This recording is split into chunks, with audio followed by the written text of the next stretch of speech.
नाज़रीन, इस वक्त बड़ी ख़बर ये है कि जनरल आसिम सलीम बाजवा ने चेयरमैन सी पैक की हैसियत से इस्तीफ़ा दे दिया है और खालिद महमूद साहब को इमरान खान ने अपना खुसूसी मुशीर लगा लिया है सी पैक के हवाले से। इनके इस्तीफ़े के हवाले से बहुत सी अफवाहें और कयास आराइयाँ हो रही हैं, उसमें अब कुछ पता नहीं है क्या सच है क्या झूठ है। लेकिन आसिम बाजवा के इस तरह डिस्ग्रेसफुल तरीके से मंजर आम से रुखसत होने पे हमें याद रखना चाहिए अहमद नूरानी को। और अहमद नूरानी ने एक ख़बर ब्रेक की थी पापा जॉन्स के हवाले से। और थोड़ा सा अहमद नूरानी के बारे में ये बता दूं, अहमद नूरानी वो सहाफ़ी हैं कि जिन्होंने ये ख़बर ब्रेक की थी और उससे पहले उनके साथ काफ़ी मज़ालिम यहाँ पे रहे। उनके ख़ानदान को हिरास किया गया, उनको मारा पीटा गया, कत्ल तक की कोशिश की गई, फिर उसके बाद उनको जॉब से निकलवा दिया गया। वो मुल्क छोड़ने पर मजबूर हो गए और वहाँ जाकर उन्होंने एक ख़बर की है। तो उस ख़बर की अहमियत इतनी थी कि उससे बड़े बड़े ऐवान हिल गए और आज कुछ उसका नतीजा हमारे सामने आ रहा है। ये वाज़े तौर पर नहीं कहा जा सकता कि ये उस ख़बर के नतीजे में इस्तीफ़ा दिया है, या कुछ लोग कह रहे हैं कि चाइना का दबाव बहुत ज़्यादा था पाकिस्तान के ऊपर और आसिम सलीम बाजवा अमेरिका के बंदे मशहूर थे और उन्होंने अमेरिका में बहुत ज़्यादा कारोबार और जायदादें बनाई थी। इसी वजह से आपने देखा कि सी पैक पर काम बहुत ज़्यादा स्लो हो गया था। उस वजह से भी कुछ लोग कह रहे हैं कि इनसे इस्तीफ़ा लिया गया। लेकिन जब आसिम सलीम बाजवा के बारे में अहमद नूरानी की खबर आई थी तो उन्हें उस मौके पर अपने आप को सफाई के लिए अदालतों में पेश करना चाहिए था, मगर उन्होंने ऐसा नहीं किया और बिलाखिर एक बड़े डिस्ग्रेसफुल तरीके से वो इस कारोबार हुकूमत से निकले हैं। अभी उनका करियर ख़त्म नहीं हुआ, यहाँ पे कुछ पता नहीं होता, कल को उनको कोई बहुत अहम पोस्ट मिल जाए।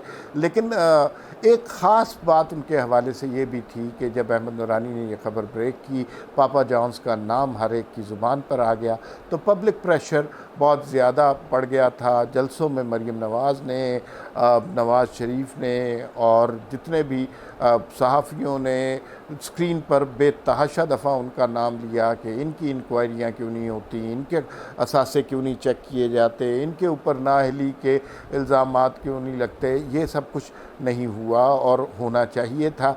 और आसिम बाजवा को शायद ये ख्वाहिश थी या उम्मीद थी कि वो चेयरमैन सी पैक रहेंगे तो वो महफूज रहेंगे, कोई उनको कुछ कह नहीं सकता। ये ऑटोनमस किस्म का इदारा है, इसके सरबराह को जो है बहुत सी रियायतें हासिल हैं, लिहाजा वो महफूज रहेंगे। लेकिन पब्लिक प्रेशर बहुत ज़्यादा बढ़ चुका था, इस बात को तस्लीम करना चाहिए। और वो पब्लिक प्रेशर हर ट्वीट पर, हर फेसबुक स्टेटस पर, हर सोशल मीडिया के वीलॉग पर बढ़ता जा रहा था और बिलाखिर एक स्टेज वो आ गई कि जहाँ पर उन्हें इस्तीफ़ा देना पड़ा। अगर ये हुकूमत जो है हमेशा से ये कहती रही है कि करप्शन के ख़िलाफ़ जहाद करना इसका काम है, इसका नाम ही तहरीक इंसाफ है। अगर ये जिस तरह का स्कैंडल आसिम बाजवा के मुताल्लिक आया, पापा जॉन्स की अरबों की जायदाद निकली, अगर किसी सियासतदान के नाम निकल आता तो इस वक्त मुल्क में क्या हो रहा होता है। इस वक्त सबसे पहले तो शहजाद अकबर साहब एक बड़ी सी तगड़ी सी प्रेस कॉन्फ्रेंस कर रहे होते और कागजात लहरा लहरा कर सबूत दिखा रहे होते। फिर चेयरमैन नैब की तरफ से कुछ लोग जाते और गिरफ़्तारी कर लेते और ख़ानदान के सामने गिरफ़्तारी करते और बग़ैर किसी सबूत के गिरफ़्तारी करते, बच्चों के सामने गिरफ़्तारी करते। फिर उसके बाद मीडिया ट्रायल का एक बड़ा तवील सिलसिला शुरू होता और उनके ख़ानदान के हवाले से हर वक्त जो है, अगर उन्होंने अरबों की करप्शन की है तो खरबों के इल्ज़ामात लगते। हर एक आदमी कुछ कागजात सबूत के तौर पर लहराता हुआ नज़र आता और फिर उनके ऊपर उस पर मिर्च मसाला लगाने वाले जहादी एंकर भी मौजूद होते। वज़ीर आज़म शायद कोई जलसा करते और जलसे में ख़िताब करते कि हमने करप्शन का ख़ात्मा करना है और हम किसी को पाकिस्तान की एक पाई भी लूटने नहीं देंगे और पाकिस्तान को हम करप्शन फ्री मुल्क बनाएंगे। लेकिन आप सब लोग जानते हैं और ये बात मैं भी जानता हूँ कि इसमें से ऐसा कुछ भी नहीं होगा। ना नैब कार्रवाई करेगी, ना उनका नाम ECL पे डाला जाएगा, ना उनके असासे मुंजमद करने के हवाले से कोई बात की जाएगी, ना उनको इबरत का निशान बनाया जाएगा, ना उनकी गिरफ़्तारी की जाएगी और उनका मीडिया ट्रायल भी नहीं होगा। कहीं कहीं हल्का हल्का मीडिया में डिस्कस होगा, लेकिन जिस तरह सियासतदानों की तज़हीक, तहक़ीर और तौहीन की जाती है, उस तरह की कोई चीज़ भी उनमें सामने नहीं आएगी। अब आसिम बाजवा इस्तीफ़ा देने के बाद अगर वो कोई सरकारी ओहदा उन्हें नहीं मिलता तो वो बहुत वल्नरेबल हो गए हैं और मुझे यूँ लगता है कि अगर उनके पास कोई सरकारी ओहदा नहीं आता तो फिर वो मुल्क छोड़ जाएंगे। जिस मुल्क की तहफ़्फ़ुज़ की कसम उन्होंने खाई हुई थी उसको वो छोड़ के अपने असासों की, पापा जॉन्स की तहफ़्फ़ुज़ की कसम उठा लेंगे और फिर मुल्क से बाहर जाकर बस जाएंगे और वहीं पर अपनी बाकी मांदा ज़िंदगी गुजारेंगे।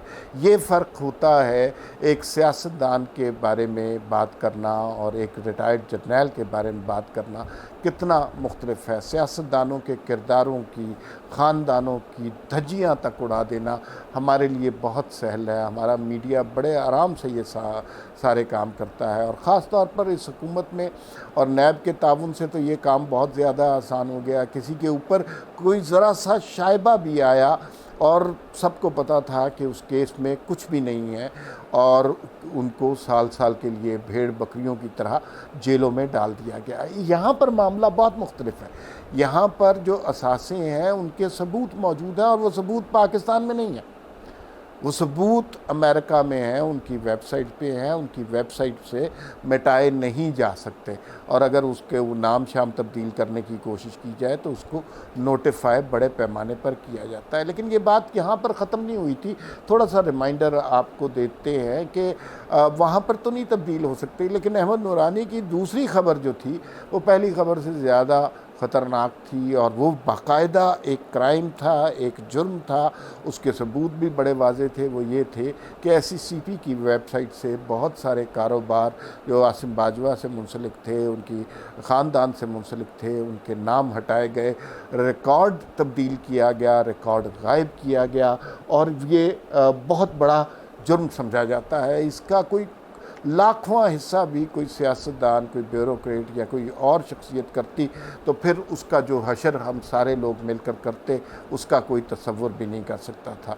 अब इतना डिसग्रेस और शेमफुल एग्ज़िट एक जर्नैल का हुआ है, यकीनन उनके साथी भी अब उनसे नज़र बचाते होंगे, उनसे मिलने से कतराते होंगे, इसलिए कि पब्लिक प्रेशर इतना बढ़ गया है कि जहाँ पर भी आसिम बाजवा की बात होती है वहाँ पे रसीना कड्डों का नारा लग जाता है। ये बात सियासी क़यादत ने बड़े वाज़े और मुख्तलिफ़ सियासी क़यादतों ने, सिर्फ नून लीग ने नहीं, पीपल्स पार्टी ने, ANP ने, बलूचिस्तान से लोगों ने बड़े वाज़े तौर पे की कि अगर हमारा आप एहतसाब करते हैं तो आसिम बाजवा का एहतसाब भी होना चाहिए। अभी ये उक़दा फ़ौरी तौर पर नहीं खुलेगा और हमारे यहाँ इस तरह की ख़बरें दबा दी जाती हैं। मीडिया पर भी कोई इतनी ज़्यादा हाइप क्रिएट नहीं की जाएगी, बातें आहिस्ता आहिस्ता कारपेट तले दबा दी जाएंगी कि इसमें चाइना का कितना अमल दखल था, इसमें CPEC को जो काम रोक दिया गया था उसका कितना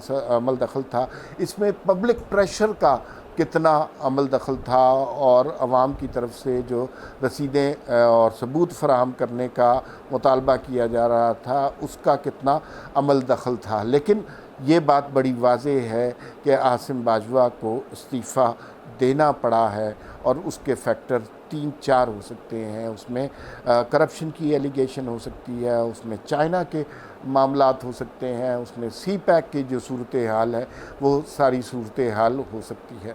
अगर आसिम बाजवा अपने आप को उस वक्त अदालतों के हवाले कर देते, कानून के सुपुर्द कर देते और कहते कि मेरा एहतसाब करो तो उनकी बहुत इज़्ज़त होती और वो अगर मीडिया पर जिस तरह सियासतदानों के किरदारों की और उनके ख़ानदानों की धज्जियाँ उड़ाई जाती हैं उस तरह अगर अपने आप को मैदान में लाते तो उनके साथ ऐसा ना होता जो सोशल मीडिया पर उनके साथ हो रहा है। और सिर्फ़ एक दफ़ा वो मीडिया पर आए शाहज़ेब खानज़ादा के प्रोग्राम में और दूसरे सवाल के बाद ही किसी ने उनके कान में कहा, जिसकी आवाज़ माइक्रोफोन में भी आई और उन्होंने कहा कि बंद कर दें।